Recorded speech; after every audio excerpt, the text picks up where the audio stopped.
जय माता की। श्री दुर्गा सप्तशती का दूसरा अध्याय। देवताओं के तेज से देवी का प्रादुर्भाव तथा महिषासुर की सेना का वध।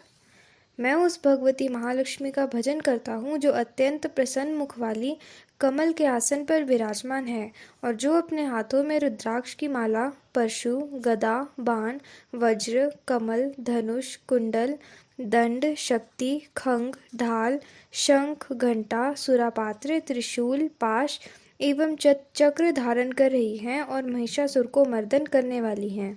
ऋषि बोले, प्राचीन काल में देवता तथा दैत्यों में पूरे 100 वर्ष युद्ध होता रहा।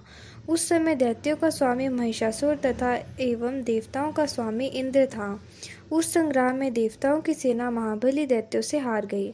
तब सभी देवताओं को जीतकर महिषासुर इंद्र बन बैठा। हार खाकर सभी देवता ब्रह्मा जी के अग्रणी बनकर वहां गए जहाँ विष्णु तथा शंकर जी विराज रहे थे। वहां पर देवताओं ने महिषासुर के सभी उपद्रव एवं अपने पराभव आदि पर पूरा वृतांत कह सुनाया। उन्होंने कहा, महिषासुर ने सूर्य, इंद्र, अग्नि, पवन, चंद्रमा, यम, वरुण तथा अन्य सभी देवताओं के अधिकार छीन लिए हैं। स्वयं ही सबका अधिष्ठाता बन बैठा है। उसने सभी देवताओं को स्वर्ग से निकाल दिया। महिषासुर महान दुरात्मा है। बेचारे देवता पृथ्वी पर मतरियों के भांति विचर रहे हैं। हे प्रभु, उस देव शत्रु के आप सभी उपद्रवों को सुना दिए हैं। अब हम लोग आपकी शरण में आए हैं, उसके वध का कोई उपाय कीजिए। इस प्रकार भगवान मधुसूदन तथा महादेव जी ने देवताओं के वचन सुने तो क्रोध से उनकी भौहें तथा मुख टेढ़े हो गए। तब क्रोध से परिपूर्ण चक्रधारी विष्णु के मुख में एक महान तेज प्रकट हुआ। इसी प्रकार ब्रह्मा तथा शंकर के मुख से भी तेज प्रकट हुआ। दूसरे इंद्र आदि देवताओं के तेज से भी महान तेज प्रकट हुआ।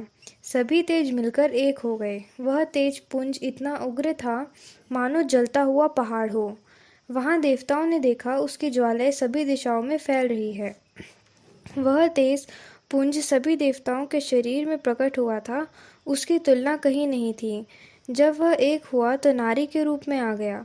उसे प्रकाश में तीनों लोग भर गए। महादेवी जी के तेज से उसका मुख प्रकट हुआ।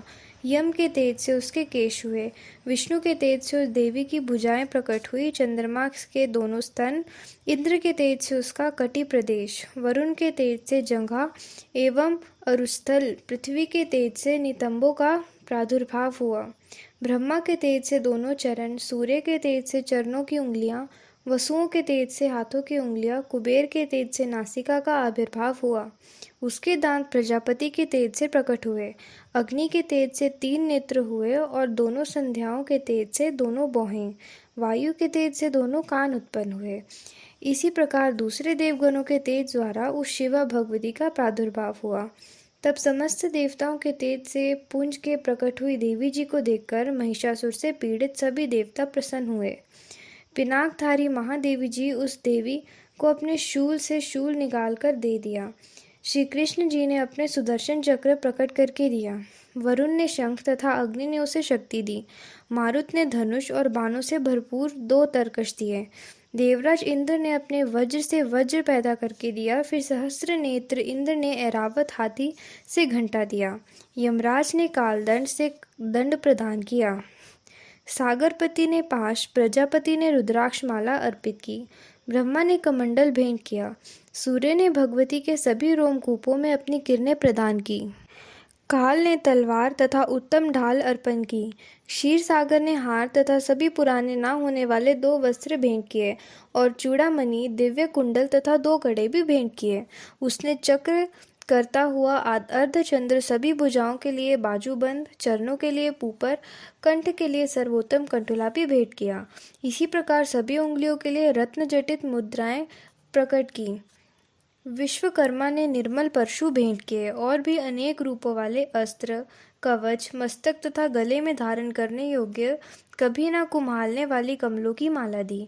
जल्दी ने उसे बहुत सुंदर कमल दिए। हिमाचल ने वाहन के लिए सिंह तथा अनेक प्रकार के रत्न भेंट किए। कुबेर ने सुरापूर्ण पान पात्र दिया। सभी नागों के स्वामी शेष जी ने महामणियों से सुशोभित नागहार दिए। वे शेष ही इस पृथ्वी को धारण किए हैं। इसी प्रकार दूसरे देवताओं ने भी भूषण तथा आयुधों के द्वारा देवी का सत्कार किया। तब तो भगवती ने अट्टहास करके ऊंचे स्वर से गर्जना की। उसके भयानक नाद से सारा आकाश भर गया। वह घोर गर्जना की समा ना सकी। उसकी प्रतिध्वनि गूंज उठी। सारे लोग क्षुभित हो उठे। समुद्र कांपने लगे, पृथ्वी कांपने लगी, सभी पर्वत हिल गए। तब देवतागण प्रसन्न होकर उस सिंहवाहिनी देवी की जय जयकार करने लगे। मुनियों ने भक्ति भाव से नम्र होकर देवी जी की स्तुति की।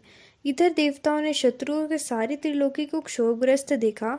तब वे अपनी सारी सेना को कवच आदि से तैयार कराकर अस्त्र शस्त्र लेकर झट उठ खड़े हुए।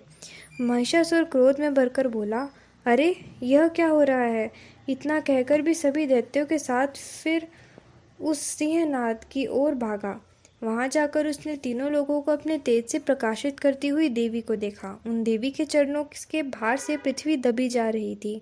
माथे में किरीट मुकुट से आकाश पर रेखाएं पड़ती जा रही थी। उनके धनुष की टंकार से सातों पाताल क्षोभग्रस्त थे। हजारों भुजाओं की सभी दिशाओं को ढांक कर वह देवी खड़ी हुई थी। उन देवी जी के साथ दैत्यों का युद्ध आरंभ हो गया। वे नाना प्रकार के अस्त्र शस्त्र का प्रहार करने लगे। उनसे सभी दिशाएं भर गई। महिषासुर का सेनापति उस समय चिक्षुर नाम एक महान दैत्य था। देवी जी के साथ उसी का युद्ध होने लगा। इसी प्रकार अन्य दैत्यों को तथा चतुरंगिनी सेना को लेकर चामर भी युद्ध करने लगा। 60,000 रथियों के साथ लाकर उग्र महादैत्य भी युद्ध में प्रवृत्त हो गए। महानु दैत्य 1 करोड़ रथियों को साथ लेकर लड़ पड़ा। तलवार के समान पैने रोमों वाला असिलोमा नामक दैत्य 5 करोड़ रथियों के साथ युद्ध में आ गया। 60 लाख रथियों ने आवृत वाशकल दैत्य युद्ध में उतर पड़ा। परिवारित दैत्य हाथी एवं घोड़ों के अनेक सवारों के समूह से घिरा हुआ 1 करोड़ रथियों के साथ युद्ध में प्रवृत्त हुआ। बिडाल दैत्य 5 अरब रथियों के साथ लेकर लड़ने पड़ा।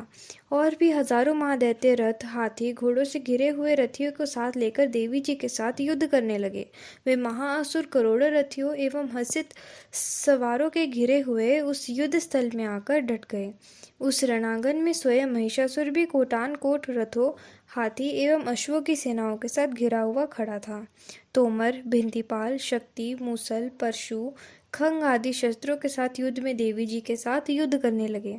कुछ दैत्यों ने देवी जी पर शक्तियां छोड़ी और कुछ दूसरों ने पाश फेंके। कई एक दैत्यों ने तो खंगों के प्रहार से देवी को मार डालने का प्रयत्न किया।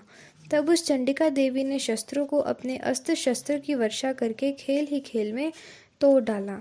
ऐसे करने पर भी देवी जी के मुखारविंद पर थकावट का थोड़ा सा भी चिन्ह नहीं था। देवता एवं ऋषिगण स्तुतियां कर रहे थे। ईश्वरी ने उस दैत्य को अस्त्र शस्त्र छोड़े। इधर देवी जी का वाहन सिंह क्रोध में आ गया। वह अपनी गर्दन के बाल हिलाता हुआ दैत्यों की सेना पे इस प्रकार घूमने लगा जैसे वन की अग्नि फैलती जा रही हो। उस युद्ध भूमि में युद्ध करती हुई अंबिका ने जितने श्वास छोड़े, वे ही श्वास तुरंत सैकड़ों हजार गणों देवी के रूप में परिणत हो गए। प्रकट होकर उन गणों को खंग, भिंतीपाल, परशु आदि शस्त्रों से युद्ध करना आरंभ कर दिया। देवी जी की शक्ति से वृद्धि पाकर वे गण दैत्यों का नाश करने लगे। साथ में दूसरे गण नगाड़े, शंख आदि बजाने लगे। महती प्रसन्नता देने वाली उस युद्ध रूपी उत्सव में तो कुछ एक ने मृदंग बजाए। तब देवी जी ने त्रिशूल, गदा और शक्तियों की वर्षा से तथा तलवार आदि शस्त्रों से सैकड़ों महान असुर को मार डाला। अन्य कितने एक दैत्यों को घंटा के भयप्रात नाद से मूर्छित करके मार गिरा दिया। मरे हुए दैत्यों को पाश में बांधकर पृथ्वी पर घसीट डाला। इसी प्रकार दूसरे दैत्यों के तेज तलवार के प्रहारों से 2-2 टुकड़े कर डाले। कितने एक तो गदा की चोट से घायल होकर पृथ्वी पर सो पड़े। कितने एक दैत्य बाणों की वर्षा द्वारा युद्ध भूमि में काट गिरे। कई दैत्यों के सिर कट गए और दूसरे मध्य के विदीर्ण हो गए। कितने तो सिर कट जाने पर भी फिर उठ खड़े हुए। सिर कटे जितने एक धड़ तलवार में शक्तियां और ऋषियां लेकर घूम रहे थे और कई एक महाअसुर देवी को ठहर जा यह कहकर ललकारने लगे। मार मार कर गिराए हुए रथी, घोड़े एवं असुरों की लाशों के द्वारा जहाँ महायुद्ध हो रहा था वहाँ पृथ्वी इस प्रकार भर गई कि आना जाना कठिन हो गया। वहाँ सेना एवं असुरों के रुधिरपात से रुधिर की बड़ी बड़ी नदियाँ चलने लगीं। जगदम्बिका जी ने एक क्षण में ही दैत्यों को महती सेना इस प्रकार नाश कर दिया जैसे कि लकड़ियों के बड़े ढेर में अग्नि जला देते हैं। देवी का वाहन सिंह अपने बालों को छटकाता हुआ बड़ी गर्जना करता हुआ दैत्यों के शरीर से मानो प्राण ही चुन रहे हो इस प्रकार घूमने लगा। देवी जी ने उन गणों महाअसुरों के साथ बड़ा युद्ध किया, जिससे देवता प्रसन्न होकर आकाश से पुष्पों की वर्षा करने लगे। धन्यवाद। इसी के साथ हमारा दूसरा अध्याय भी समाप्त हुआ।